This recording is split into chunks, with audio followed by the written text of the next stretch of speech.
수보열 찬양드립니다. 수보열 날 정결케 하고 수보열 날 자유케 하니 주 앞에 나 예배하는 이 시간 나의 모든 것을 주께 드리네. 주의 손 날 위에 지키셨고 주의 발 날 위에 맡기셨으니 이제는 내가 사는 것이 아니요 오직 주를 위해 사는 것이라.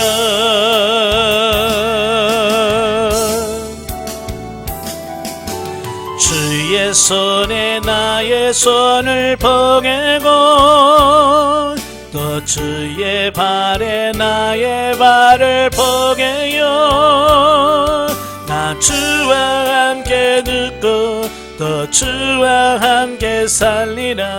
영원토록 주 위에 살리라. 주의 손에 나의 손을 포개고 또 주의 발에 나의 발을 포개요. 나 주와 함께 눕고 또 주와 함께 살리라. 영원토록 주 위에 살리라. 위에 살리라. 아멘. 기도하겠습니다. 우리를 위하여 이 땅에 오시고 친히 십자가의 손과 발에 못을 박히시고 구원하신 주님 찬양합니다. 오늘도 우리 주님의 삶을 같이 보는 우리 마태복음 본문 강해를 합니다. 성령께서 우리의 지각을 이루셔서 잘 깨달아지는 역사가 있게 하시고 깨달아지는 대로 순종하며 사는 우리가 되어지게 하시옵소서. 시정을 주님께 맡겨오며 예수님의 이름으로 감사하며 기도합나이다. 아멘. 네, 이 시간에는 우리 마태복음 교재 51페이지입니다. 자, 51페이지 보시면 이제 마태복음의 본문이에, 본문이를 들어가도록 합니다. 자, 오늘 1장을 보시면 예수님의 족보와 동정녀를 통한 성육신 탄생의 과정에 대한 말씀이 나와요. 이 본장은 신약 성경의 제일 첫 장이죠. 마태복음 자체로만 볼 때는 1장 1절부터 4장 11절까지 이어지는 공생의 계시 이전에 예수님 탄생 및 유년 시절과 공생의 계시 준비를 보도하는 일련의 기사 내용들이 쭉 기록이 되어지고 있어요. 자, 그 중에서 1절부터 17절까지 보면 예수님의 족보에 대한 말씀입니다. 많은 분들이 족보하면 아유 머리야 그러시는 분들이 많아요. 그리고 왜 이런 게 기록되어 있지? 라고 생각할 수 있습니다. 왜냐면 누가 누구를 낳고 누가 누구를 낳고 우리는 별로 그렇게 중요하다고 생각하지 않잖아요. 그지? 그러나 성경에서는 분명히 중요하기 때문에 써놓은 게 있죠. 특별히 유대인들은 혈통을 아주 중시하는 문화를 가지고 있어요. 자, 우리나라도 족보에 대해서 굉장히 중요하게 여기죠. 그래서 옛날 그 양반 출신들은 이 족보에 대한 뭐라고 해요? 그게 자긍심이랄까요? 그거 굉장합니다. 그래서 야, 니네 집 족보 있어? 족보도 없는 집안이 그러면서 이 족보라고 하는 것은 굉장히 중요하거든요. 우리나라의 문화와 이스라엘 문화가 상당히 비슷한 게 많아요. 이 혈통, 족보를 굉장히 중요하게 합니다. 그러니까 예수 그리스도가 다윗의 후손이냐? 이스라엘 백성들은 그 메시아가 되려고 하면 조건이 있어야 되잖아요. 그 조건이 뭐예요? 아브라함의 씨야 돼. 그 다음에 유다 자손이 돼야 되고 또 그 중에서 또 다윗의 후손이 돼야 돼. 이 세 가지가 완성이 되어야 메시아가 될 수 있는 자격이 되어지는 거예요. 그러니까 이 족보를 쫙 기록해 놓으면서 봤지. 예수님이 이런 사람이야. 이런 뼈대 있는 집안이야. 이걸 말씀해 주는 거예요. 왜? 이방 사람들이야 그러든지 말든지 그렇잖아요. 그러나 유대인들을 향해서 썼잖아요, 마태복음은. 그러니까 유대인의 입장에서 유대인들에게 복음을 전해야 되니까 그들이 이 족보를 굉장히 중요하게 여기니까 제일 먼저 족보를 딱 써놓음을 통해서 그들에게 더 이상 그 부분에서 반론을 제기하지 못하도록 하는 어떤 이런 모습을 보게 되는 거예요. 그래서 본서는 유대인의 제1차 독자로 삼고 있다. 그러니까 마태복음은 누구를 했었냐면 유대인들을 중심으로 그들에게 썼다는 말이에요. 그래서 예수 그리스도께서 구약 성경에서 여러 모양으로 예언되어져 왔던 다윗의 왕통을 이은 메시아이자 온 인류를 구원으로 이끌 만왕의 왕이라는 사실을 강조하고자 기록을 했다는 겁니다.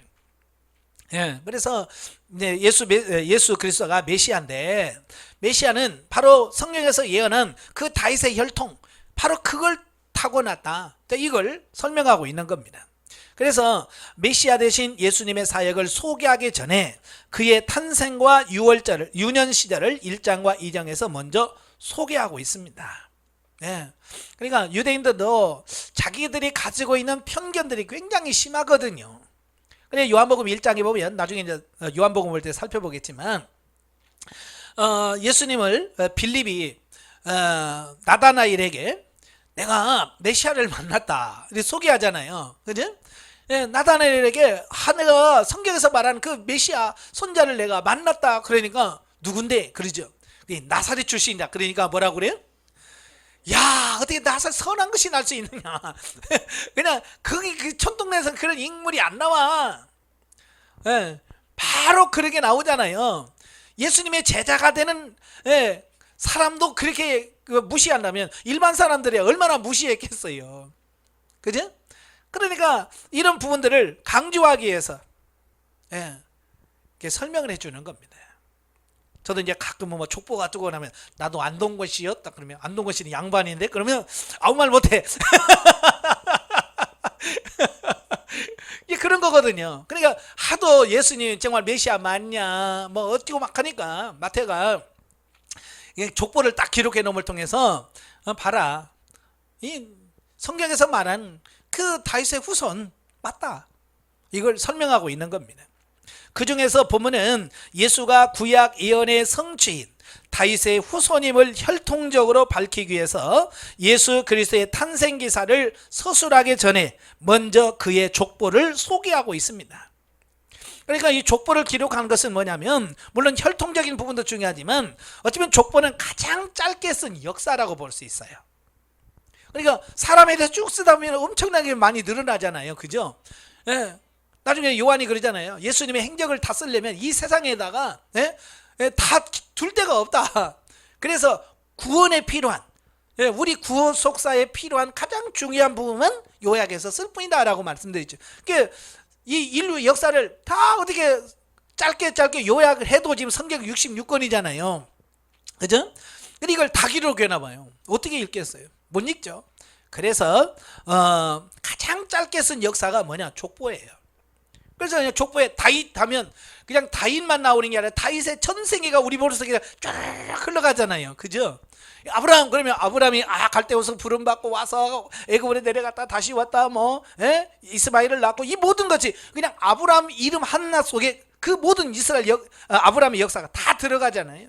그러니까 족보는 뭐냐? 가장 짧은 역사 기록이에요. 이러한 마태의 족보는 아브라함에서부터 시작해서 요셉 때까지 42대로 나타납니다.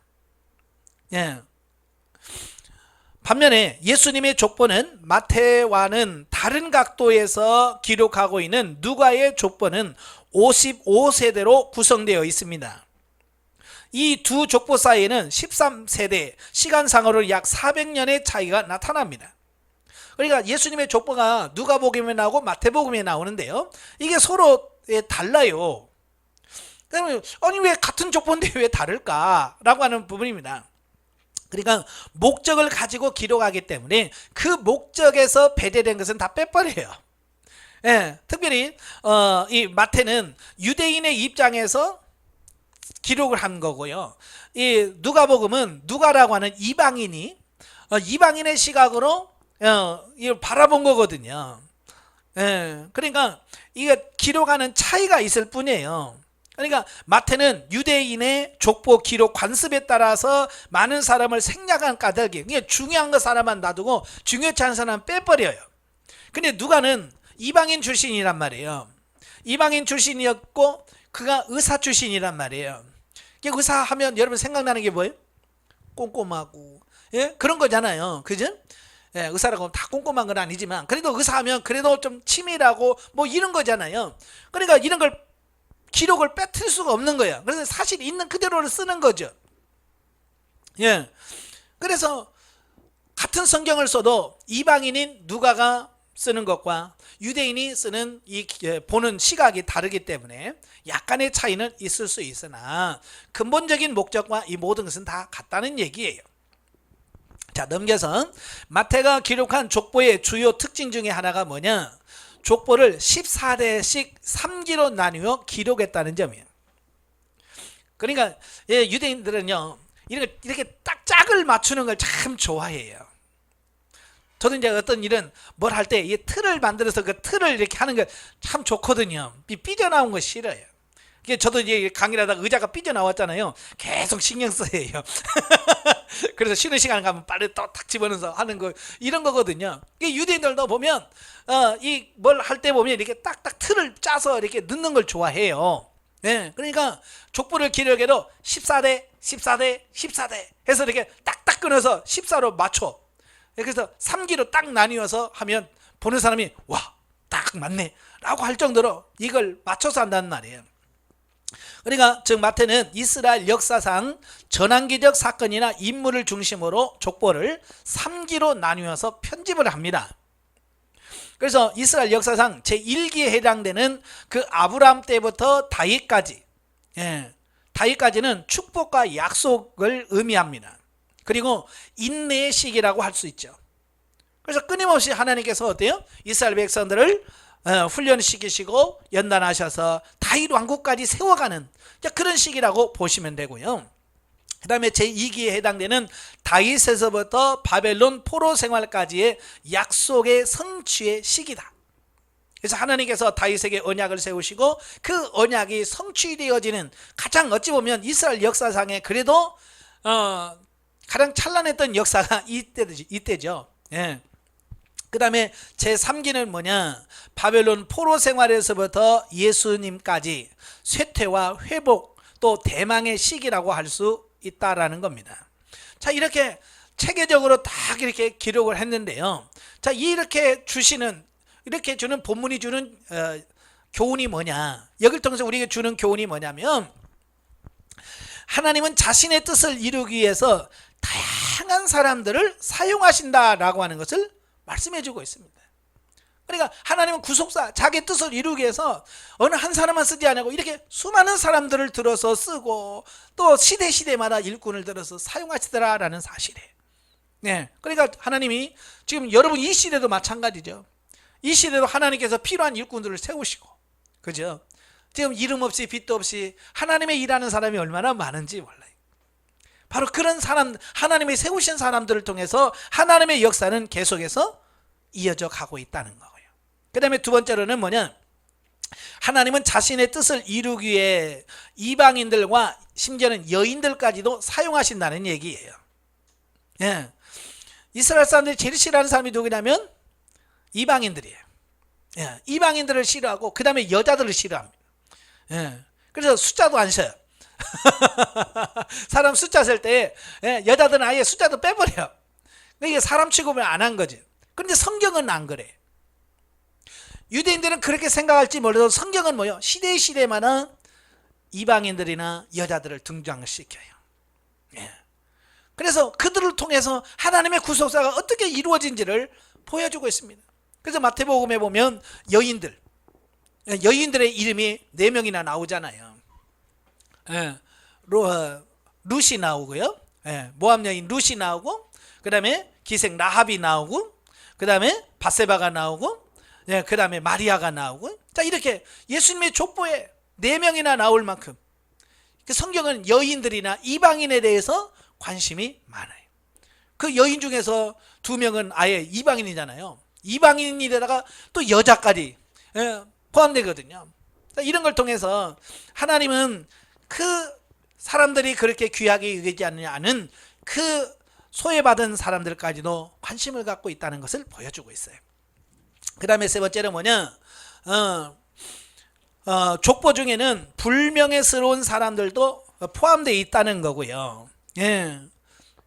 그러니까 그 족보에 보면 역사적으로 보면 므낫세라든지 아하스 왕이라든지 이런 사람은 진짜 나쁜 왕들이거든요. 그죠? 근데 족보에 다 들어있어요.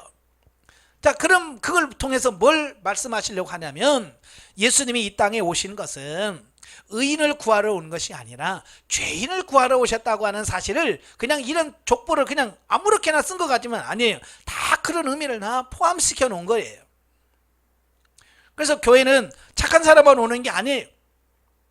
사실은 제일 악한 사람, 죄인들이 와서 변화받고 구원받는 것이.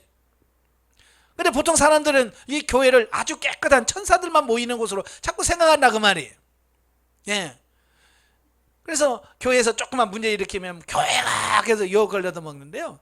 사실은 예, 교회가 세상의 죄인이란 죄인은 다 모인 곳이 교회거든요. 여러분 자동차 정비소에 가면 뭔 차가 들어와요? 그죠? 고장난 차가 들어오지 새 차가 들어올 리가 없지요. 마찬가지로 교회는 어찌냐면 세상에서 고장난 사람들이 오는 곳이에요. 네? 고장난 사람들이 와서 고쳐지는 곳이 교회거든요. 그러니까 교회는 여러 죄인들이 모여있기 때문에 많은 문제가 있을 수 있습니다. 중요한 것은 정비소에 간 차가 고쳐서 나와야 되듯이 교회에서 들어갈 때는 고장난 인간이 와서도 교회를 통해서 변화되고 새로워져야 돼. 아시겠죠? 예. 그래서 변화된 모습이 교회 신앙생활을 통해서 나타나야 됩니다. 자, 영적이에 보죠. 예수님의 탄생은 족보상으로는 유다의 혈통이지만 성령의 잉태로 태어나셨다. 예. 그렇게 보면 예수님은 육신적으로는 다윗의 혈통이라고 하지만 사실은 다윗의 혈통이 아니죠. 자, 요셉은 다윗의 혈통이지만 예수님은 성령으로 잉태된 사람이에요. 그죠? 자, 그렇기 때문에 혈통적으로는, 영적인 혈통으로는 예수님이 우리의 구세주이시고 하나님의 우리의 영혼의 아버지심을 영적인 의미로 말씀하고 있다. 우리는 하나님이 영혼의 아버지 되심을 영적으로 깊이 깨닫는 단계에 이르러야 한다. 예, 그래서 하나님이 나의 영혼의 아버지로 인식되어져 그 하나님으로 믿고 나아갈 때 우리가 영적인 삶을 살 수 있게 되어지는 겁니다. 우리의 영혼이 거듭나서 하나님이 우리의 영혼의 아버지 되심을 영적으로 깊이 감지하고 삼위일체 하나님과 신령한 연합을 이루어서 하나님과 동행할 때 하나님의 뜻을 분별하여 순종할 수 있다. 아멘입니다. 예. 자, 2장으로 가지요. 자, 2장은 동방박사의 경배 방문과 헤롯의 유아 학살 및 아기 예수님의 피신에 관한 말씀이에요. 1절에서 12절에 보면 이제 동방박사들이 아기 예수님을 방문하고 와서 경배하는 내용이 나오는데요. 자, 본장은 예수님의 탄생 직후부터 공생애가 준비되고 시작되기 전까지 약 30년의 기간을 걸친 이야기를 다루고 있습니다. 자, 그 중에서 본문의 앞장에서 소개된 천사의 예언대로 예수 그리스도께서 탄생을 합니다. 예, 그러자 동방으로부터 수천 킬로를 여행해온 박사들이 유대인의 왕으로 나신 아기 예수를 찾아가서 그 앞에 경배한 기사를 소개하고 있습니다. 자, 여기서 말하는 동방은 지금의 이란에 해당된다고 보시면 돼요. 예, 그래서 꽤 유대에서 멀리 떨어진 곳이라고 할 수 있겠죠. 자, 이곳에서 박사들을 하나님께서 보냅니다. 자, 그래서 그들이 이스라엘 와서 아기 예수를 만나고 그를 경배하죠. 자, 그런데 이와 같은 동방 박사들의 방문과 경배는 예수 그리스도께서 이방인들에 의해서 왕으로 인정받았다는 사실을 보여주고 있습니다. 그러니까 동방 박사들이 와서 그들에게 하는 말이 뭐예요? 우리가 유대인의 왕으로 나신 이를 경배하러 왔다. 어딨냐? 그러니까 이 동방 박사들이 누구를 만나러 왔어요? 왕. 예, 왕을 만나러 왔단 말이에요. 왕으로 태어난 자를 받으러 왔다는 겁니다. 이것은 뭐예요? 예수님의 탄생이 왕으로서 이방인들에게도 인정받았다. 자, 이런 부분들을 보게 됩니다. 그리고 왜 하나님께서 그 먼 나라에 있는 박사들을 보내서 아기 예수께 경배하게 하셨을까? 이유가 있을 거 아니에요. 그죠? 바로 이걸 뭘 말하냐면 예수 그리스도께서 탄생하셨다, 만왕의 왕으로 탄생하셨다라고 하는 것을 공적으로 증인을 설 수 있는 뭐가 필요한 거예요. 그죠? 유대인이 아닌 다른 나라에서 증인을 서줘야 돼. 이게 중요한 거예요. 마치 이런 거예요. 자동차 사고가 나잖아요. 자동차 사고 나면 피해자가 있고 가해자가 있잖아요. 근데 피해자나 가해자 측에서 서로 증인을 쓰면 법적 효력이 없습니다.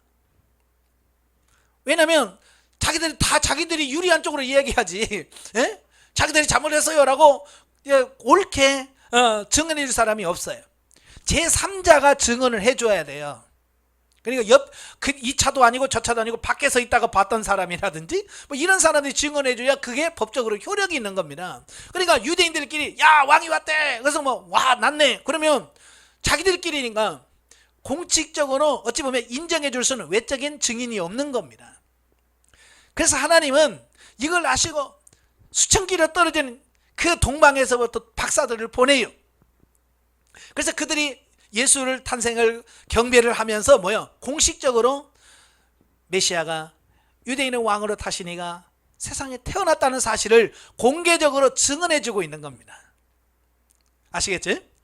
예, 그래서 바로 박사들을 보내신 이유가 단순히 경배의 목적이 아니라 예수 그리스도의 탄생에 대한 증인, 그 역할을 하는 겁니다. 자, 저희 애들 둘은 다 집에서 낳았어요. 산부인과에서 한 번도 안 낳았어요. 근데 우리 딸은 몰라가지고 못 탔는데 우리 아들은 집에서 나니까요 그러더라고요. 건강보험에다가 신청을 하면 돈을 준대요. 그러니까 산부인과에서 나를 그 돈을 집으로 준대. 그래서 많이 나올 줄 알았더니 그때 6만 원인가 주더라고요. 동사무소에 가서 신청을 하니까 6만 원 얼마 주더라고요. 예. 근데 조건이 있더라고요. 뭐냐, 증인을 2명 세워야 된대. 이게 하도 이제 뭐 거짓말로 속여서 또 타는 사람이 있나 봐요. 그러니까 주변에서 내가 봤다, 분명히 내가 애 낳는 걸 봤다라고 하는 사람 2명을 데려가야 되는데, 그래서 집사님 권사님들 데리고 2분 같이 가서 도장 찍어서 탄 적이 있습니다. 이렇게 외부적인 사람이 보증을 서줘야 확실히 맞다 이렇게 되는 거죠. 하나님은 거기까지 신경 쓰신 거예요. 또한 이는 결국 예수님께서 만왕의 왕이시며 온 인류의 메시아이심을 보여주고 있다. 당시의 대제사장과 서기관들은요, 그리스도가 유대 땅 베들레헴에서 탄생할 것이라는 선지자 미가의 예언을 잘 알고 있었음에도 불구하고 영적인 무지와 어둠에 빠져 메시아의 강림을 전혀 깨달지 못했다는 겁니다. 중요한 것이 뭐예요? 헤롯한테 가서 왕으로, 유대인의 왕으로 나시니까 어딨냐, 우리가 경배하러 왔다 그러니까 헤롯이 깜짝 놀라죠. 예, 이 헤롯은 왕의 자리에 대한 굉장히 집착을 하는 사람이에요. 그래서 심지어 자기 아내도 죽여요. 자기 아들도 죽입니다. 왜? 자기 죽이고 왕 될까봐. 그런 왕인데 그 앞에서 유대인 왕으로 난 사람이 어딨냐고 물으니까 얼마나 놀랬겠어요. 근데도 이 헤롯은 아주 표독한 사람이라서 그걸 드러내지 않아요. 그래서 제사장들과 서기관들을 불러요. 그래서 야, 유대인을 왕으로 나시니가 어디서 났느냐 묻는 거죠. 그러니까 그들이요 그냥 지체하더라. 미가서 5장 2절에요 베들레헴아, 내가 작지만은 내게서 다스리는 자가 나올 거라고 예언했습니다. 틀림없이 베들레헴에서 날 겁니다 라고 가르쳐 주는 겁니다. 만약에 여러분 같았으면 어떻게 할 것 같아요? 예? 가르쳐 주고 뛰어갔을 거야. 와, 진짜 났나? 그렇잖아요. 근데 이 인간들은 영적으로 무지하니까 헤롯에게 가르쳐줘. 베들레헴에서 날 겁니다. 자기는 안 가. 이게 뭐냐, 그만큼 메시아를 기다린다라고 말을 하면서도 진짜 기다리지 않는 그들의 형식적인 믿음과 신앙을 볼 수 있는 겁니다. 정말 그들이 메시아를 믿고 하나님을 믿었다고 한다면 그 동방박사의 말을 듣자마자 그들보다도 먼저 뛰어가서 아기 예수를 찾을 거예요. 구원자를 찾을 겁니다. 그런데 그들은 안 찾는다 그 말이에요. 그래서 안다고 되는 것이 아니란 말이에요. 지식적인 것이 다 아니라는 것을 기억하시기를 바래요. 자, 그 다음에 이제 13절부터 18절까지 보면 아기 예수의 애굽 피난과 헤롯의 유아 학살입니다.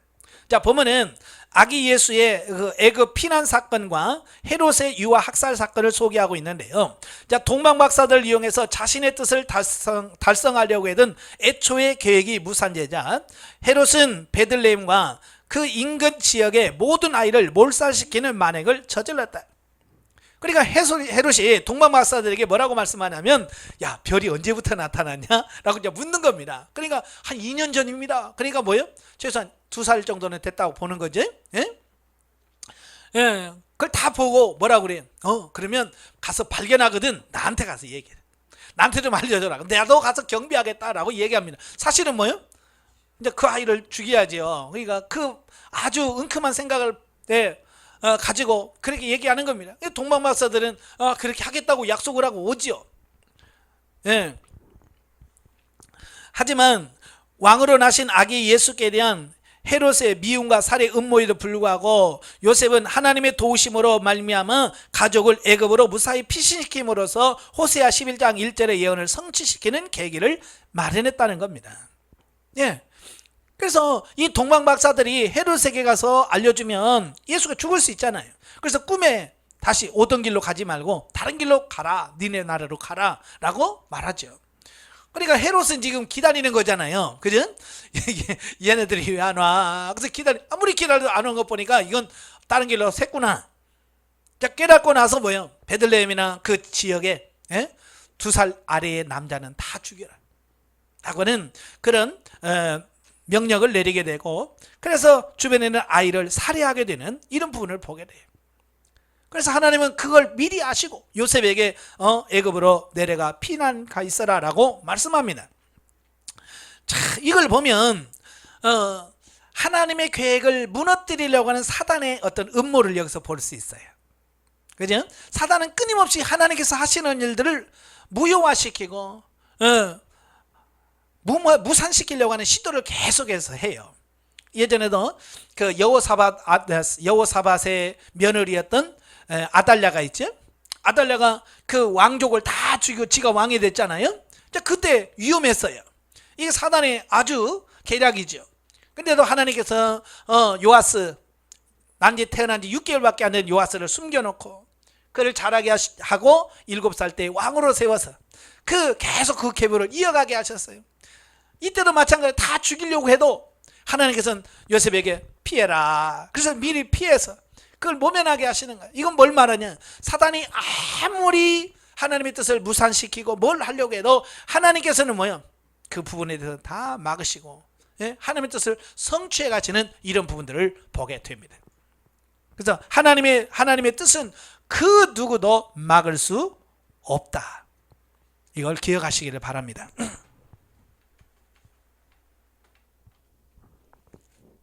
자, 이와 같은 본문의 내용은 인류를 구원하기 위하여 성육신하신 예수 그리스도의 생애가 결코 순탄치 않을 것이며 오히려 고난과 배척의 연속일 것이라는 사실을 암시해 줍니다. 그러니까 태어나자마자 죽이려고 하고 애굽으로 먼 길을 피난 가야 되는 이런 고난이, 그러니까 예수님은 뭐야? 태어나면서부터 고난이에요. 마국간에서부터 태어난 지부터 고난이 시작이고 또 애굽으로 피난 가는 이 자체가 고난이고, 그러니까 그의 인생이 다 고난의 연속일 것을 여기서 보여주고 있는 부분이라고 보시면 됩니다. 자, 그래서 오늘 우리도 마찬가지예요. 우리가 말로는 예수님을 닮고 싶다, 그러죠? 예수님 닮고 싶어요 라고 말하는데요, 정말 예수님을 닮고 싶으려면 예수님이 가셨던 그 길을 가셔야 돼요. 예수님이 가신 길이 무슨 길이에요? 고난의 길이죠. 태어나면서부터 고난. 근데 우리는 말로는 예수님 닮고 싶어요 그래놓고 고난의 길은 싫어한단 말이에요. 그러니까 고난의 길을 안 가면 결국 변화가 없는 거죠. 그래서 저와 여러분들이 변화되실 고난을 사모하시는 여러분 되셔야 돼요. 그래서 아울러 애굽 일가의 애굽 피신이 이스라엘 족속의 조상이었던 야곱 일가의 애굽 이주에 비유되어서 궁극적으로 예수님께서 애굽이 상징하는 죄와 사망으로부터 영적 이스라엘 백성들, 그러니까 오늘날 성도들이죠. 오늘 성도들을 구원해 내실 것이라는 사실을 강조하고 있습니다. 그러니까 예수님이 애굽에 내려간 것은 바로 야곱 때 애굽으로 내려간 그들을 다 구원해내서 다시 구원해내신 그 하나님의 구원 역사를 보여주는 겁니다. 그러니까 다시 예수님께서 애굽으로 내려가신 것은 뭐예요? 다시 출애굽 시키겠다는 얘기예요. 죄와 사망에서 종노를 하고 있는 우리를, 세상에 살고 있는 우리를, 죄와 여러분을 구원해 주시겠다고 하시는 영적 의미가 그 안에 담겨져 있다라고 하는 겁니다. 그러니까 의미 없이 되어지는 게 하나도 없어요. 이렇게 하나하나 되어지는 모든 속에는 하나님의 계획과 하나님의 뜻과 하나님의 구속사가 다 들어있는 거예요. 그러니까 우리 성경을 읽을 때 그냥 읽으시면 안 되고요. 그 속에 숨겨진 하나님의 뜻이 무엇일까요? 하나님의 의도가 무엇일까요? 라고 하나님의 뜻을 묻고 찾아가는 것이 중요합니다. 자, 넘겨서 54페이지 보시면, 자, 2장 19절부터 23절까지 보면 예수님의 나사렛 귀학. 자, 아기 예수님을 살해하려던 헤롯 대왕이 죽은 후에 온 가족을 데리고 원래 자신이 살던 갈릴리 지방의 나사렛으로 돌아왔다. 요셉 일가가 나사렛으로 귀환함으로써 예수님께서 나사렛 사람이라 불리리라고 하는 성경의 예언을 성취하셨다. 자, 하나님께서는요, 이 하나하나 이사가는 거, 옮기는 거, 이 모든 것이 그냥 우연히 이루어지는 게 아니라 하나님의 계획하신 바, 하나님의 섭리 안에서 다 그것이 이루어지는 겁니다. 그래서 그가 태어났던 베들레헴으로 가지 아니하고 자기 아버지가 살았던 나사렛으로 오는 겁니다. 왜? 성경에서 나사렛 사람이라 부르리라라고 하시는 그 말씀이 있고 그 말씀을 성취하시려고 하시는 하나님의 계획하신 바가 있었다라고 하는 겁니다. 자, 여러분도 마찬가지예요. 여러분들이 이사를 가고 뭐 이렇게 하는 모든 부분들이 그냥 우연히 이루어진 거라고 생각하는데 그렇지 않아요. 하나님께서 여러분을 변화시키고 여러분을 세우시기 위해서 하나님께서 다 계획을 따라서 이사 가게 하시고 또 사람 만나게 하시고, 자, 그렇게 모든 역사가 하나님의 구속사 안에 다 있다라고 하는 걸 꼭 기억하시길 바래요. 그래서 우리가 순간순간 어떤 사건을 만났을 때 하나님, 이걸 통해서 하나님께서 내게 말씀하시려고 하는 게 뭡니까? 하나님의 뜻이 무엇이며 하나님의 의도가 무엇인가를 물어서 그 하나님의 뜻을 찾아가는 것이 중요하다는 겁니다. 아시겠죠? 자, 3장으로 가지요. 3장은 예수의 선구자 세례 요한의 사역과 예수의 세례식에 대한 말씀입니다. 3장 1절부터 12절은 회개를 외치는 세례 요한이 나오는데요. 자, 예수님의 공생애를 소개하기 전에 세례 요한의 사역을 먼저 서술하고 있는 이유는 뭐냐? 그가 메시아이자 왕이신 예수님의 길을 예비하는 사명을 지닌 자였기 때문이다. 그 말. 자, 우리는 갈 때 그냥 가지요. 그냥 왕이나 지금의 대통령도 대통령 의대를 가면 그냥 안 가요. 미리 대통령이 갈 길을 쫙 가서 준비하는 사람이 있습니다. 예. 그래서 어떤 모임에 가더라도 그 먼저 딱 선발대가 가서요, 폭발물이 있나 없나, 개나 뭐 기계 같은 걸 가지고 딱 확인합니다. 그래서 안전합니다. 이건 안전합니다. 라고 했을 때 오는 겁니다. 그러니까 그들은 뭐요? 대통령이나 왕이 갈 때 미리 그 길을 다 준비하고 가는 길부터 모든 것을 다 합니다. 예전에 뭐 부대에서도 그렇고요. 대통령 온다 그러면요, 심지어 하수구까지 다 뜯어요. 왜? 거기다 폭발물 설치할 수 있으니까. 예. 그래서 길가에 쫙 있잖아요. 그거 다 뜯어서 확인하고 다 그래요. 왜? 거기다 폭발물 설치하면 큰일 나니까. 철저합니다. 마찬가지예요. 예수님이 만왕의 왕이 오시는데, 그죠? 만왕의 왕이 오시는데 아무런 것도 없이 그냥 오시겠어요? 아니죠. 그래서 미리 사자를 보내서 예수님이 왕이 가셨을 때 왕이 할 말씀과 전할 모든 것을 받아들일 수 있도록 백성들의 마음을 움직이고 준비시키는 그 역할을 맡은 사람이 누구냐? 세례 요한이다. 이 요한이라는 말은 너무, 요한이라는 이름 가진 사람이 너무 많아요. 예수님의 제자 중에도 요한이 있고, 네? 요한이라는 이름이 너무 많아요. 너무 흔해요. 그래서 이걸 구분하기 위해서 이 사람은 세례를 베푼 요한이다. 그래서 세례 요한이라고 그러고, 예수님의 제자인 요한은, 요한이라는 이름이 너무 많기 때문에 이건 세베대의 아들이다. 그래서 세베대의 아들 요한이라. 그래서 아버지의 이름을 꼭 따요. 그래서 이렇게 그리도 많으면 예수님처럼, 예수라는 이름이 너무 흔했거든요. 그때 당시는. 그 남자 중에 남자 아이를 낳아서 좀 똘똘해 보이면 얘가 메시아인가? 그죠? 아, 얘가 혹시 메시아 아닐까? 그래서 예수라는 이름을 많이 붙여놨어요. 그러니까 성경에도 뭐 예수라는 이름이 많거든요.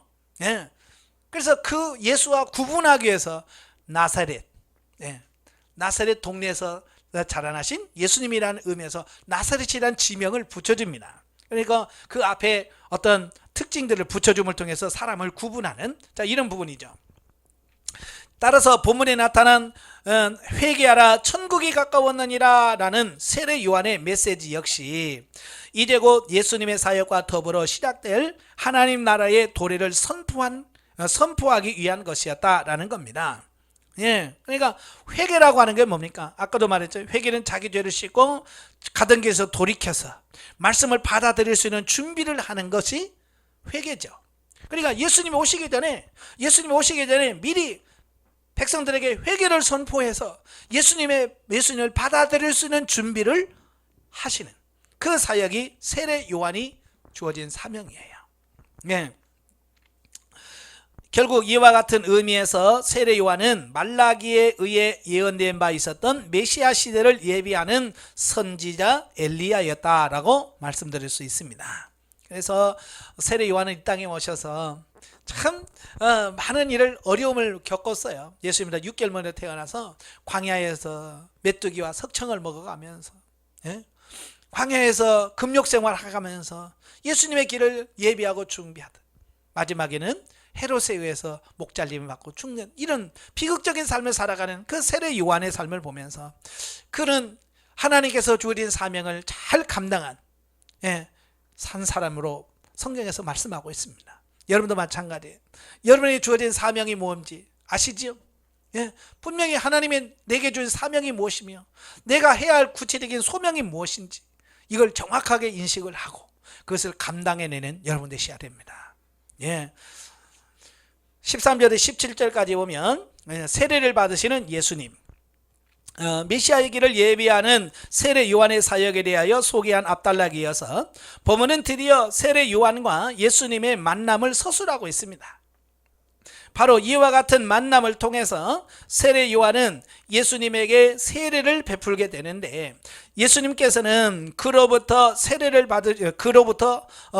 받으심으로써 본격적인 공생애를 시작하고 온 인류를 향한 구속사역의 첫 발을 내딛게 되셨다는 겁니다.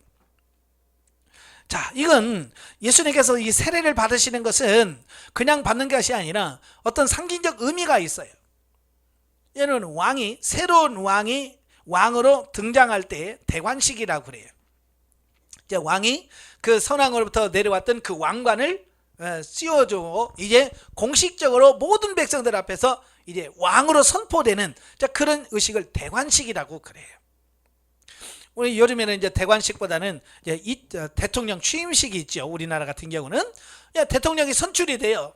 그러면 투표해서 당선이 돼도 대통령이라고 안 부르고 대통령 당선인이라고 그래요. 그래서 당선인으로 있다가 그래서 이제 취임식 하는 날이 있어요. 몇 월 며칠. 전에는 2월 달이었는데 이제 바뀌어지죠. 그래서 이제 바뀌어지는 그날이 있습니다. 그래서 그날 서로 자리를 바꾸죠. 그래서 이 취임식함을 통해서 이제 공식적으로 대통령의 임무를 감당하는 것처럼 예수님도 이 세례를 받으심으로 대관식을 행하는 겁니다. 이제 만왕의 왕으로 정식으로 사역을 시작하는 그 시점을 말합니다. 사실 요한의 세례는 죄 용서를 위한 회개의 세례였기 때문에 죄나 죄의식이 전혀 없으셨던 예수님께서는 받으실 이유가 없음에도 불구하고 세례를 받으셨다. 그러니까 원래 이 세례라고 하는 것은 죄인들이 자기 지은 죄를 씻기 위해서 받는 게 세례예요. 근데 예수님은 죄가 없으셔. 그런데도 굳이 세례를 받으셨단 말이에요. 왜? 이유가 있기 때문에 받으시는 거예요. 그 이유가 뭐냐? 첫째는 예수님의 사생활을 끝내고 메시아의 공적 생애가 시작되었음을 알리는 것이다. 그러니까 이 세례를 받기 이전에는 예수님이셨잖아요. 그죠? 예수님이셨지만 메시아의 사역을 안 하셨어요. 뭘 하셨을까요? 목수 일 하셨죠. 그죠? 예. 육신의 아버지인 요셉이 했던 그 일을 받아서, 예? 목수 일을 하면서 자기 가족들 돌보면서 가족 생활을 했습니다. 그러나 이제 세례 받은 이걸 통해서 이제 과거의 모든 것을 끊고요, 이제 오직 하나님의 일에 전념하는 이런 부분을 보게 되는 거죠. 둘째로는 예수님의 세례 받으심은 하나님의 의를 온전히 이루시기 위한 절차였다는 겁니다. 예.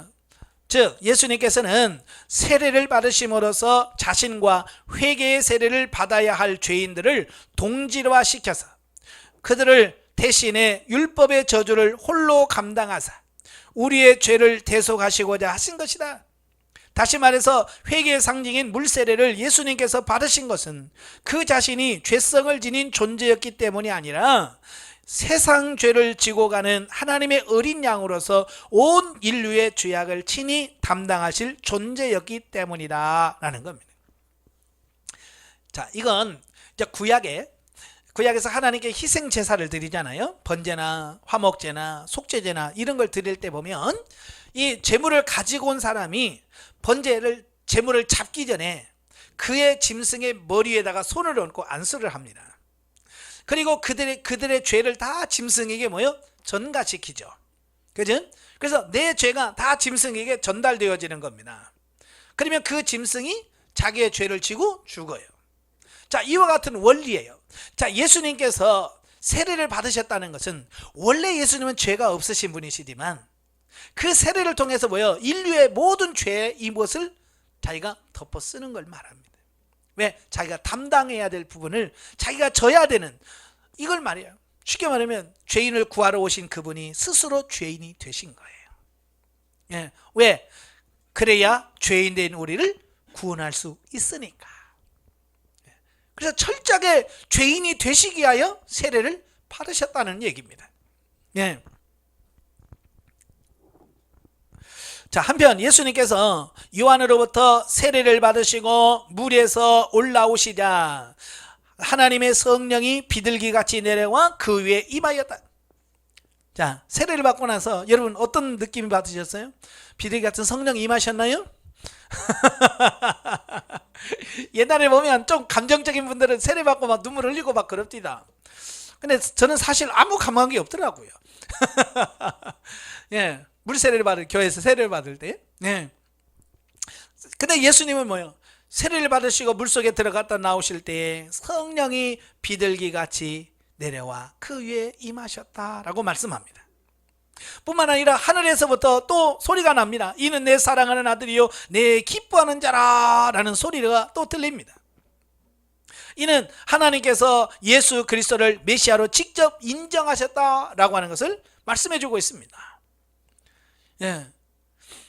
이처럼 예수님은 물세례와 성령 세례를 동시에 받음으로써 사람과 하나님으로부터 동시에 메시아로서 인정을 받으셨고요, 그의 공생애를 시작할 1단계 준비를 마치셨다라는 것을 보게 됩니다.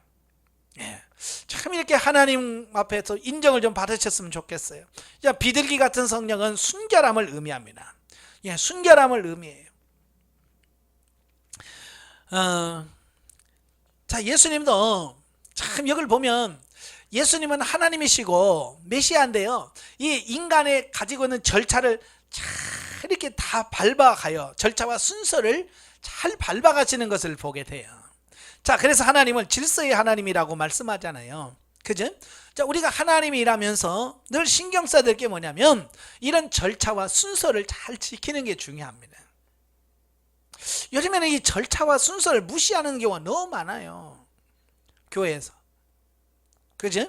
그래서 이 절차와 순서를 무너뜨리면 정상적으로 인정이 안 됩니다. 가끔 보면 어떤 회의를 통해서 결정을 하잖아요. 그럼 불만을 품고 법원에다가 이 일을 신청합니다. 왜냐? 이건 공식 절차대로 하지 않았다는 거야. 그러면 그렇게 해서 절차를 정식적으로 밟지 않고 하면 법적으로 무효가 돼버려요. 우리가 절차를 밟는 게 굉장히 중요한 겁니다. 그래서 교회에서도 보통 보면 아유 은혜로 갑시다 그러잖아요. 예, 은혜가 될 때는 은혜 같아요. 괜찮아요. 근데 이게 은혜가 떨어지고 문제가 발생하게 되면 이게 모든 게 다 뭐가 불법이 돼버리는 거예요.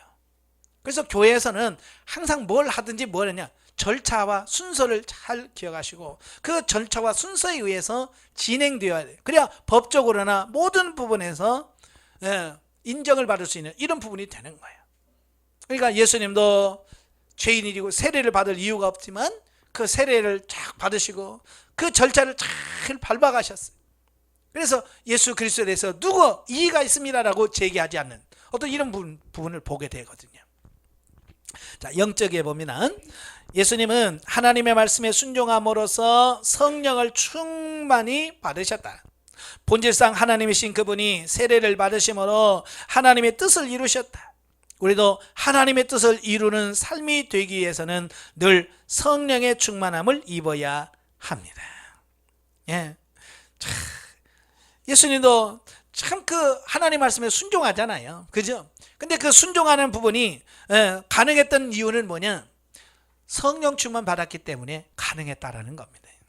오늘 우리가 참 성도들이 하나님의 말씀대로 막 살겠다라고 살고 싶어. 그죠? 아마 여러분 하나님 뜻대로 살고 싶지 않은 사람이 있어요? 아마 여러분 중에 한 분도 없을 거예요. 다 하나님 뜻대로 말씀대로 살고 싶어요. 근데 문제는 안 된다는 거예요. 그죠? 원하는 마음은 있지만 삶 속에서 안 돼. 왜 그럴까요? 성령 충만이 안 돼서 그래. 성령 충만해서 성령에 이끌려야 하지만 그게 가능한데, 예수님도 그 십자가의 고난까지 다 통과하시는 이유가 뭐예요? 바로 비둘기같이 성령이 임하시고 순간순간 성령께서 예수님과 함께 하셨어요. 그래서 그 모든 환경과 여건을 다 이기고 가신 거예요. 오늘도 여러분도 마찬가지예요. 이 세상에 살아가는 모든 사람을 이길 수 있는 방법이 뭘까? 성령 충만한 거예요. 그래서 성령에 충만하셔야만 우리도 승리할 수 있다는 겁니다. 이것은 단순히 기도를 많이 해서 능력을 받은 것만을 의미하는 것이 아니라 회개하고 성령님의 역사하심을 간절히 구하며 더 성숙한 차원으로 자기를 쳐서 복종시킴으로 하나님의 의를 이루고 전심전력해야 함을 의미합니다. 그러니까 우리가 성령 충만 그러면 우리는 막 능력 행함에서 막 불로 이렇게 꼭 성령 충만으로 우리가 착각을 많이 해요. 물론 이제 그거는 외적 충만이라고 얘기를 하죠. 그죠? 외적 충만은 능력적인 부분으로 사역할 수 있는 이런 부분이 됩니다. 외적 충만도 돼야 돼요. 그러나 그게 전부가 아닙니다. 내적인 충만과 외적인 충만이 조화가 이루어져야 된다는 것을 꼭 아셔야 돼요. 내적인 충만은 뭐예요? 우리가 늘 성령의 지도 인도받고 성령의 말씀을 따라 순종하고 그럴 때 내가 영적으로 성숙해지고 성장해지는 이런 부분들을 보게 됩니다. 그래서 여러분들은 성령으로 내적으로 외적으로 충만해지시고 하나님의 사명을 감당하시는 여러분 되시기를 바랍니다. 예. 자, 넘겨서 제 4장입니다. 4장은 이제 예수님의 시험, 승리와 공생의 계시에 대한 말씀입니다. 1절부터 11절까지면 사단의 시험과 예수의 승리가 나와요. 자, 예수께서 이제 그의 공생의 사역에 필요한 마지막 준비 단계로서 광야로 가셔서 40일 동안 금식하시고 마귀에게 시험을 받으셨다라는 겁니다. 자, 공식적인 절차 과정에서도 예수님도 승리하는 이런 부분을 보게 돼요. 예, 그래서 마귀에게 시험을 받으시는데 그 성령 세례를 받으시고 성령 충만하니까 성령께서 어디 광야로 이끌어 가시는 거예요. 시험 받는 장소로 성령께서 이끌어 가시는 겁니다. 그러니까 시험을 누가 받게 하셨어요? 성령께서 하시는 거예요. 자, 이게 무슨 말이냐면 우리는 종종 모든 문제의 원인을 누구한테 넘기냐면 사단에게다 다 전가시키는 경우가 많아요. 그래서 어떤 문제가 생기면 이 사탄이 그랬다고. 예, 그러죠. 물론 사탄도 해요. 그렇지만 하나님의 택한 백성들은 사탄이 하는 것도 있지만 성령께서 우리를 훈련하시고 연단하시기 위해서 성령께서 주시는 훈련이 많이 있어요. 그래서 우리가 분별을 잘 하셔야 돼요. 성령께서 주시는 시험은 통과해야 돼요. 사탄이 주는 시험은 어떻게 해야 돼요? 승리하셔야 돼요. 예, 하나님 이걸 잘 구분을 하셔야 돼. 이걸 구분 못하면 엉뚱하게 한단 말이에요. 제가 옛날에 그랬잖아요. 예전에 제가 이런 걸 잘 몰랐잖아요. 모르니까 무조건 문제가 오면 이게 사탄이 준 거야. 자, 내 몸이 아파요. 누가 준 거예요? 사탄이 준 거야. 그래서 이 더러운 마귀야 물러갈지어다 나가, 이 더러운 귀신아. 그래서 맨날 그걸 가지고 싸운 거예요. 저도 8년을 목발 짚고 살았잖아요. 그러니까 늘마다 아픈 다리에 손잡고 손을 얹고 이 더러운 귀신아 나가라, 내 육신에 질병을 주고 고통을 주는 이 사탄아 물러가라. 맨날 그래도 안 낫더라고. 왜냐면 이건 사탄이 준 게 아니에요. 성령께서 나를 변화시키시고 나를 깨뜨리시고 내 자아를 깨뜨리기 위해서 하는 성령께서 내게 주신 분이기 때문에 아무리 기도를 하고 물러가라고 그래도 안 물러갑니다. 예. 이게 하나님께서 주시는 것과 성령께서 주시는 것과 사단이 주는 것을 분별하셔야 돼요. 근데 많은 분들이 분별을 못하는 거예요. 그래서 성령에 이끌려서 광야에 가서 40일 동안을 금식합니다. 자, 금식을 하시고 나서 이래 마귀의 시험을 받으시는 겁니다. 자, 마귀에게 3차례에 걸쳐서 시험을 받는데요. 첫 번째 시험이 뭐냐? 돌로 떡덩이를 만들어 금식으로 인한 굶주림을 멸하는 것이다. 이는 육신의 약점을 교묘하게 이용한 시험이었다. 참 사단은요, 시험할 때 우리의 육신적인 체질, 연약함, 이걸 기가 막히게 알아요. 그죠? 우리 약점을 기가 막히게 압니다. 배고픈 사람이 제일 급한 게 뭐예요? 먹고 싶은 거죠. 예, 배고픈 사람에게는 뭐 제일 뭐가 있어요? 금덩이 주면 뭐 배가 불러요? 예? 뱃속에 뭘 채울 걸 줘야지. 마귀는 그걸 진짜 아는 거야. 그래서 제일 약점인 배고픔을 가지고 봐봐, 이 꼭 돌이 떡같이 생겼지, 너 능력 많잖아, 이거 떡덩이를 대서 만들어 먹어, 그러잖아요. 기가 막힌 거예요. 여러분도 약점이 뭐가 있어요? 사탄은 기가 막히게 그걸 알아요. 돈이 약점인 사람은 계속 돈을 가지고 하는 마귀가 시험합니다. 대인관계에 약한 사람은 대인관계, 혈기가 약한 사람은 혈기로, 그래서 계속 약점을 가지고 공격하는 겁니다. 그러니까 여러분 자신이 약점이 뭔지를 알아야 돼요. 내가 뭐에 약한지, 내가 돈에 약한지, 아니면 이성에 약한지, 아니면 명예에 약한지, 이런 걸 정확하게 알아야 그 부분에 대해서 내가 경각심을 갖고 깨어 있는 겁니다. 그걸 모르기 때문에 넘어가기 쉬운 거예요. 자, 그런데 예수님께서는 통과하셨죠. 사람이 떡으로만 사는 게 아니다. 하나님의 입으로 나는 모든 말씀으로 산다. 그래서 이 마귀의 시험을 당당하게 이기셨어요. 그러니까 두 번째 시험이 옵니다. 두 번째 시험은 뭐냐? 하나님의 아들이어든 성전 꼭대기에서 뛰어내려 보라라고 하는 말입니다. 이건 뭐냐? 명예를 자극하는 정신적인 약점을 이용한 시험이었다는 겁니다. 예, 여러분도 뭐 사람들이 와 하고 인정해주면 기분 좋아요, 나빠요? 좋지요. 이게 명예욕에는 인간이 기본적으로 갖고 있는 욕구 중에 하나예요. 그러니까 성전에서 쫙 뛰어내리는데, 높은 성전 뛰어내리는데 그냥 안 멀쩡하단 말이에요. 그럼 사람들이 우와 이러고 할 거 아니에요. 대단하다, 뭐 이런 뭐 슈퍼맨, 뭐 대단한 뭐 이런 거 막 하면서 따를 거 아니에요. 그죠? 바로 이제 그런 정신적인 어떤 이런 부분들을, 약점을 이용하는 겁니다. 그때 예수님 뭐라고 그랬어요? 하나님을 시험하지 마라. 여러분, 이 하나님을 시험하면 안 돼요. 근데 많은 분들이 하나님을 시험해. 자, 이게 뭐냐면 어떤 게냐면 이런 거예요. 여러분, 뜨거운 물에 손 넣으면 될까요, 안 될까요? 뒤죠. 근데 나는 안 된다, 하나님 믿으면 안 될 줄로 믿습니다 하고 손 넣어봐. 홀라당 튀어. 이거 하나님께서 그렇게 돼. 이건 뭐냐?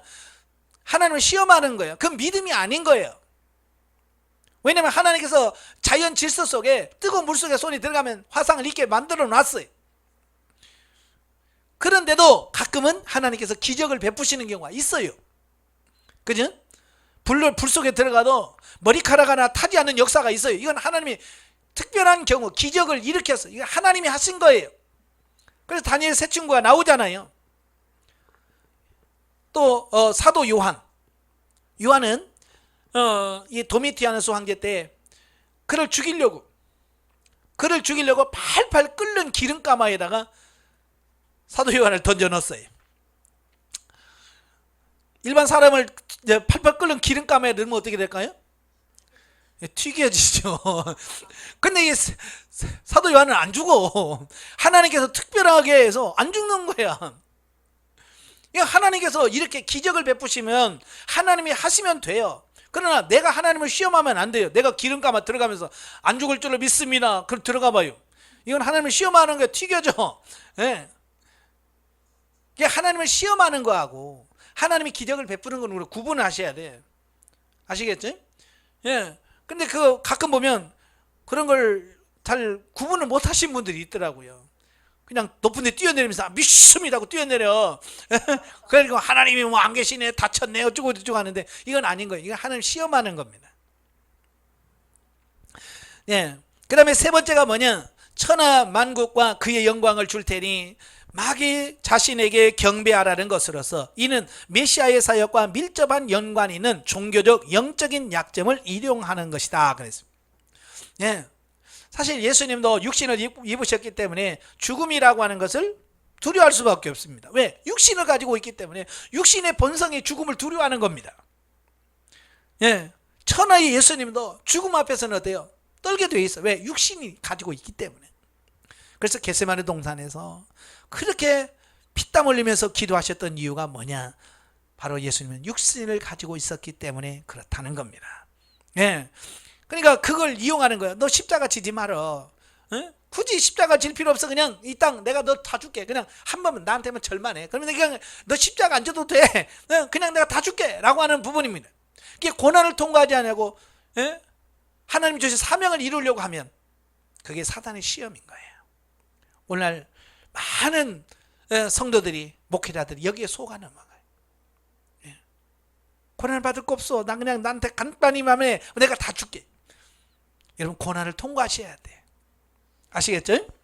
자, 이러한 사실을 통해서 마귀의 시험은 보다 원초적인 문제에 관련된 시험부터 영적인 문제에 관련된 시험까지 삶의 전 부분을 총망라한 포괄적인 시험이나 전층적으로 발전된 시험이었음을 알 수 있다. 예. 그래서 이 시험은 모든 영역에서 다 가능하다는 얘기예요. 예, 그러나 예수님께서는 그 어떤 시험에도 굴복하지 않고 하나님의 말씀을 무기 삼아 마귀를 물리치셨는데, 이것은 단 한 차례의 시험만으로 마귀에게 굴복한 인류의 조상 아담의 실패와 너무 대조가 된다. 그죠? 아담은 넘어갈 때 뭐 별말 안 했잖아요. 그죠? 그냥 이거 먹으면 너 하나님처럼 돼. 그 한마디에 그냥 골랑 넘어갔잖아요. 그죠? 첫째 아담은 그렇게 실패했어요. 둘째 아담은 이렇게 세 번씩이나 해도 하나님의 말씀으로 다 이기시잖아요. 그래서 예수님이 완벽하신 둘째 아담 되신다고 하는 사실을 여기서 우리에게 보여주고 있습니다. 자, 여러분도 예수님이 승리하셨던 방법은 다른 거 없어요. 말씀으로 승리하신 거예요. 하나님의 말씀을 여러분 잘 묵상하시고요, 그 말씀을 잘 기억하셔야 돼요. 예, 그래서 사탄이 여러분 시험할 때 하나님의 말씀으로, 성경에서 하나님이 이렇게 말씀하셨다라고 마귀의 공격을 차단하는 여러분 되시길 바랍니다. 그러니까 에베소에 보면 믿음의 방패, 구원의 투구, 의의 흉배, 복음의 신발 다 뭐예요? 이건 자기를 방어하는 무기예요. 근데 유일하게 적을 공격할 수 있는 무기가 뭐냐? 성령의 검, 곧 말씀의 검입니다. 말씀이 뭐냐? 사단을 공격할 수 있는 유일한 무기가 말씀이에요. 아시겠죠? 그러니까 여러분들이 이 말씀을 읽고 연구하고 말씀을 듣고 말씀을 기억하는 이유가 뭐예요? 그게 내 무기가 되는 거예요. 사탄과 싸울 때 그 무기가 있어야 돼요. 그런데 많은 분들이 성경을 안 읽어, 말씀을 공부를 안 해. 무기가 없는 거예요. 이 무기가 없으니까 사탄에게 맨날 공격만 막다가 지쳐갖고 쓰러진단 말이에요. 그러니까 말씀이 있어야 공격이 왔을 때 내가 믿음의 방패로 막고 공격해서 적을 무찌를 수 있는 이런 부분이 되는 거야. 그래서 말씀을 늘 가까이 하시길 바래요. 12절부터 17절까지 보면 예수님의 공생의 사역 시작입니다. 예수님의 초기 사역지가 갈릴리 지방으로 당시 소외 지역이었다는 사실을 소개하고 있는데요.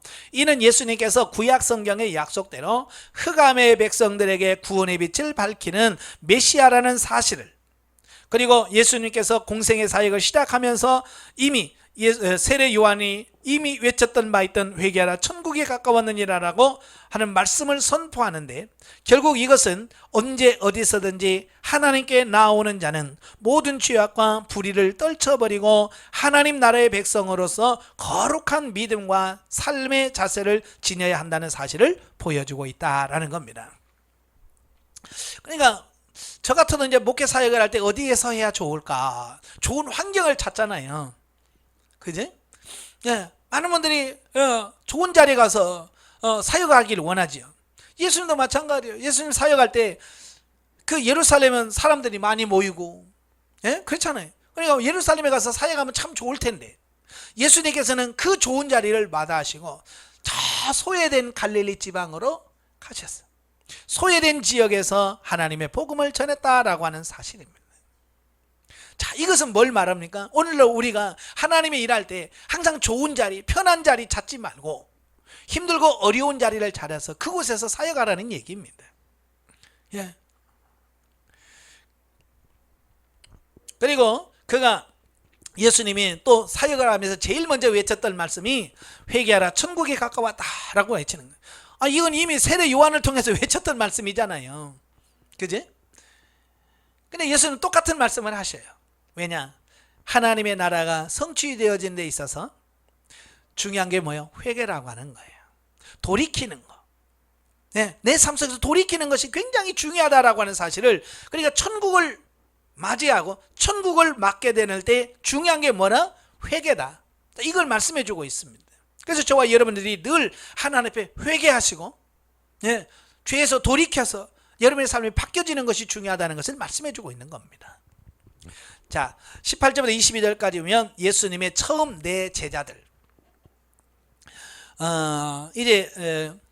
지금도 그렇지만 하나님의 일을 혼자 할 수 있는 게 아니잖아요. 동역할 수 있는, 같이 일할 수 있는 동역자가 필요한 겁니다. 예, 저도 그래요. 늘 기도할 때도 혼자 기도하는 것보다 두세 명의 동역자들이 같이 기도할 때 그 기도가 더 힘이 있어지는 이런 부분들을 보게 돼요. 그래서 저도 혼자 기도할 때와 서너 명이 같이 모여서 기도할 때 또 다르거든요. 하나님의 일은 항상 이 동역자가 필요한 거예요. 그래서 예수님도 이제 이 세상에 와서 구속사를 행할 때에 혼자 하지 아니하시고 그에 필요한 제자들을 부르셨다는 겁니다.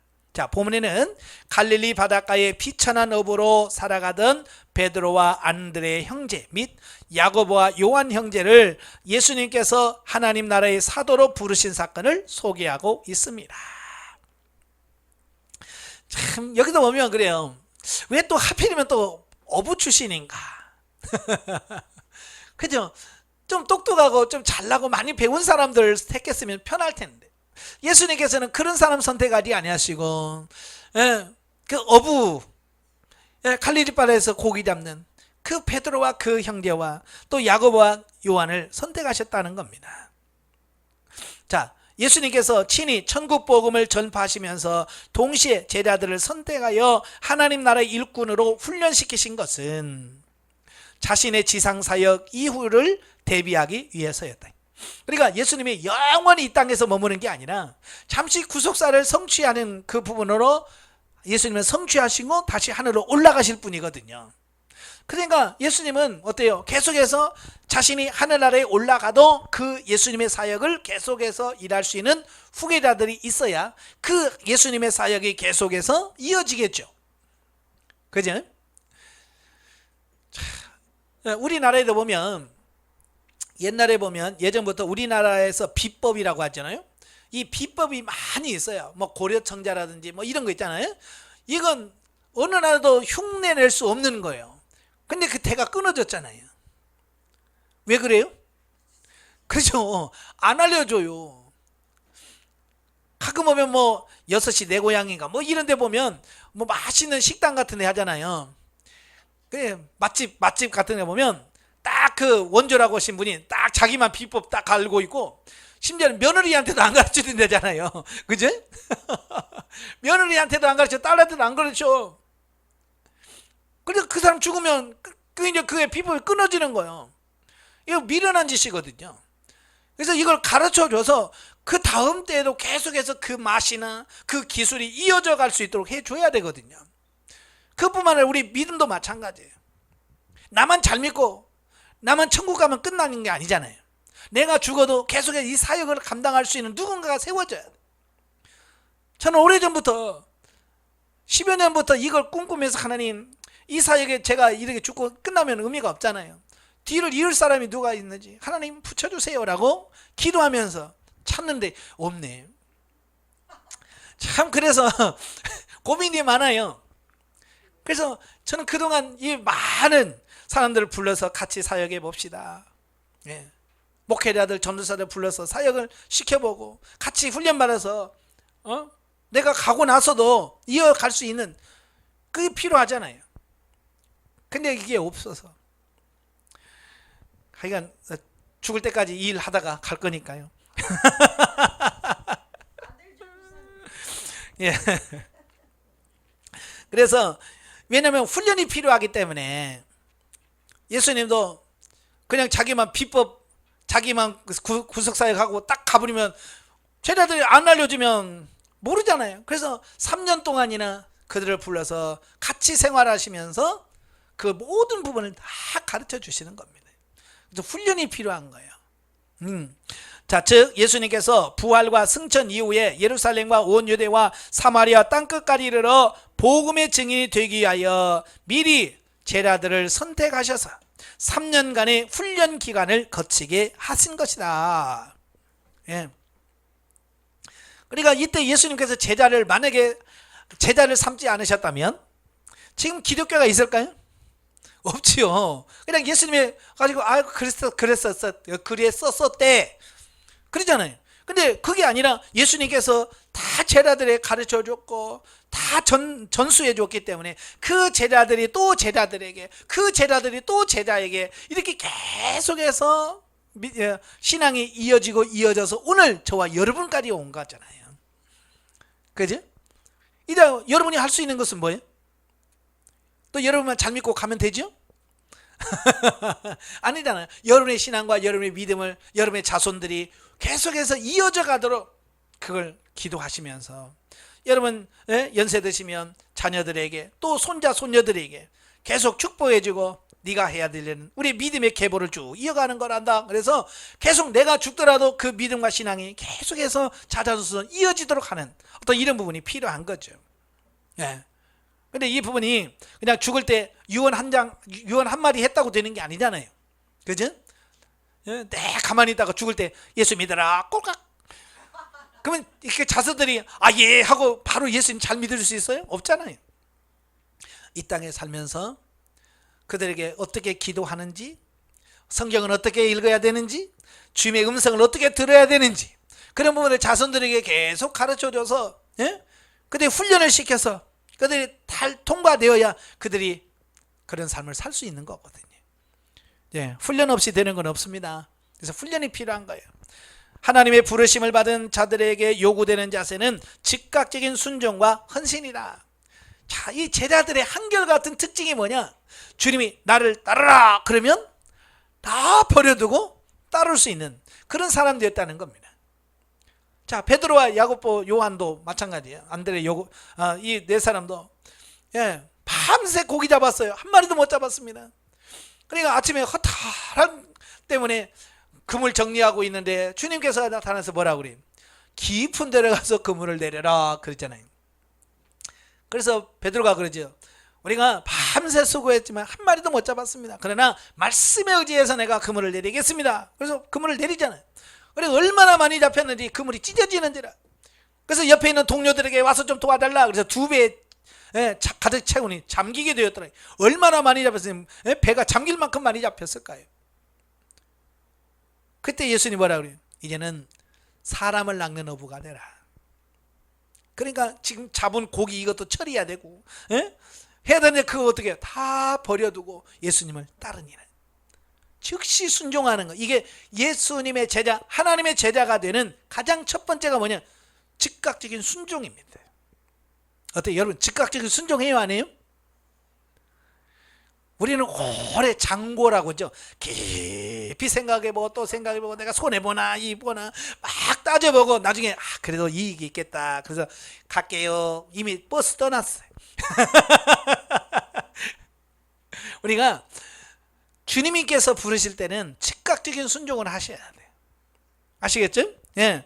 그래서 안드레와 베드로와 안드레 그리고 야고보와 요한은 예수님께서 그들을 제자로 부르셨을 때 그들은 그물과 배와 부친을 버려두고 가족까지 다 버려두고 즉시 예수님의 뒤를 쫓았단 말이에요. 만약 세상의 모든 것을 여전히 버리지 않고 하나님께 헌신하려는 자가 있다면 그는 결코 하나님 나라에 합당한 자로 인정받지 못할 것이다. 예. 근데 지금 우리는 지금 양다리잖아요. 세상에 한 발, 주님 앞에 한 발. 그래서 여차하면 세상으로 가고 여차하면 주님께 가려고 하는 어떤 그런 양다리 신자를 가지고 있는데 주님께서 제일 싫어하는 게 양다리라고 그래요. 예. 아시겠죠? 그래서 구약에서도 제물 드릴 때 하나님은 양다리를 안 받으셔. 피만 받으셔. 기름하고 콩팥만 받으시고 양다리는 안 받으셔. 예. 이해하셔야 돼. 양다리는 하나님께서 안 받으시고 야 니나 먹어라. 그래서 제사장들에게 다 줘요. 하나님은 양다리를 싫어하셔. 오늘도 양다리 신자 세상에 한 발, 교회에 한 발 두는 것을 하나님이 싫어하시는 거예요. 결단하시란 말이에요. 오직 하나님만 잘 섬기는 여러분 되시길 바라요. 자, 넘겨서 보면은 예수님의 초기 갈릴리 사역을 종합적으로 요약한 것으로서 예수님의 갈릴리 초기 사역의 핵심은 첫째 가르치는 사역입니다. 하나님 말씀을 가르치는 사역. 그 다음에 전파하는 사역. 그 다음에 세 번째 고치시는 사역으로 이러한 사역들은 모두가 하나님 나라가 이 땅에서 역동적으로 임하셨음을 증거하는 것들이다. 예. 그리고 본문에 나타난 예수님의 3대 사역은 제자들에게도 위임되었고 오늘날 예수를 머리로 하는 신앙 공동체인 교회 3대 사명이 뭐냐? 교육, 전도, 봉사. 이걸 몸소 실천하는 것이라고 말씀드릴 수 있습니다. 그래서 이 세 가지 정확하게 기억하시고 여러분도 실천하시는 여러분 되시기를 바랍니다. 자, 영적에 봅니다. 예수님께서는 사역을 시작하시면서 마치 세례 요한의 예언적인 천국 선포를 넘겨받은 것처럼 이래 성취하는 차원에서 그 천국을 선포하십니다. 그 천국은 곧 하나님께서 성도들을 모임과 개개인의 심령 속에서 친히 통치하시는 현재적 하나님 나라이다 그랬어요. 우리는 천국 그러면 자꾸 좋은 것만 생각을 해요. 그래서 에덴 동산 같고 뭐 일이 잘 풀려야 되고 천국이라고 생각하는데요.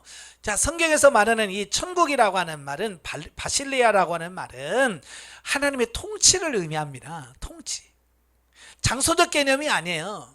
그래서 여기 있다 저기 있다고 하지 못할 것이고 너희 안에 있느니라 그러잖아요. 우리 하나님의 통치가 우리 안에 있다면 바로 나는 천국에 사는 거예요. 그리고 환경 보지 말란 말이에요. 근데 우리는 자꾸 환경 봅니다. 그래서 어떤 문제가 오면 아휴 이건 천국도 아니야. 문제가 있는 것 보면 천국 아니야 라고 자꾸 말하는 말이에요. 왜? 환경을 보기 때문에 그래요. 환경 보지 마시고요. 이 성경에서 말하는 천국은 바실레야 하나님의 통치가 있으면 하나님의 나라라는 사실을 기억하시기를 바라요. 또한 예수님께서 세상에서 고기를 잡는 어부들을 불러서 사람을 낚는 어부로 만드시기 위하여 제자를 부르셨다. 곧 세상에 있는 사람들의 구원 사역을 위하여 어부들을 제자로 부르신 것은 또한 예수님은 많은 사람들의 질병과 고통을 치유하셨는데 이것은 장차 나타날 영적인 치유의 역사를 상징적으로 혹은 특징적으로 보여주고 있는 것이라고 할 수 있다. 그러니까 예수님께서 이 땅에 오시면서 많은 병자들을 고치시고 예? 자 그러셨잖아요. 자, 이것을 단순한 육체 문제 해결로만 보면 안 돼요. 많은 분, 어떤 분은 그래요. 예수님이 질병 고쳤잖아. 우리도 고친다. 예수님이 하셨다. 나도 한다. 뭐 이렇게 해야 되거든요. 근데 예수님께서 왜 그렇게 하셨는지, 예수님이 그렇게 하신 목적이 뭔지를 정확하게 아셔야 돼요. 그냥 흉내낸다고 되는 게 아니거든요. 그래서 물론 많은 사람들은요, 예수님의 그 질병 치유의 본질적 의미를 잘 알지 못하고 단순히 육신의 질병 치유 혹은 먹고 배부른 까닭으로 예수님을 따라다녔다. 예수님께서 질병을 고치신 것은요, 단순히 어떤 병 고치고 먹을 거 주는 게 목적이 아니란 말이에요. 그걸 통해서 하나님께서 전하려고 하는 메시지가 있는 겁니다. 그걸 발견하셔야 돼. 근데 그걸 모르니까 예수님도 귀신 쫓아냈잖아, 우리도 귀신 쫓아낸다. 예수님 병 고쳤다, 우리도 고치자. 치유 사역. 그래서 뭐 이렇게 문자적으로만 적용하는데요, 이건 성경을 제대로 모르는 거예요. 물론 예수님이 안 고쳤다는 얘기가 아니에요. 예수님께서 왜 치유 사역을 하셨는지, 예수님께서 왜 육체 질병을 고쳤는지, 그걸 정확하게 알고 하자는 거예요.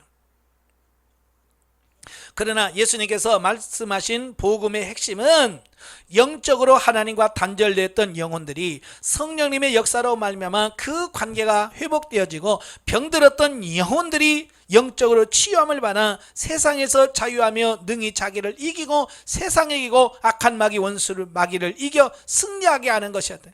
네, 이게 중요한 거예요. 예수님께서 질병을 고치시고 막 하는 이유는 단순히 어떤 몸을 고치고 이게 목적이 아니라 그 영혼을 소생시키는 거예요. 그 영혼을 소생시키시고 그 영혼을 성장 성숙시켜서 하나님의 말씀대로 살고 하나님의 뜻대로 살고, 예? 승리하는 삶을 사는 자로 만드시려고 하는 겁니다.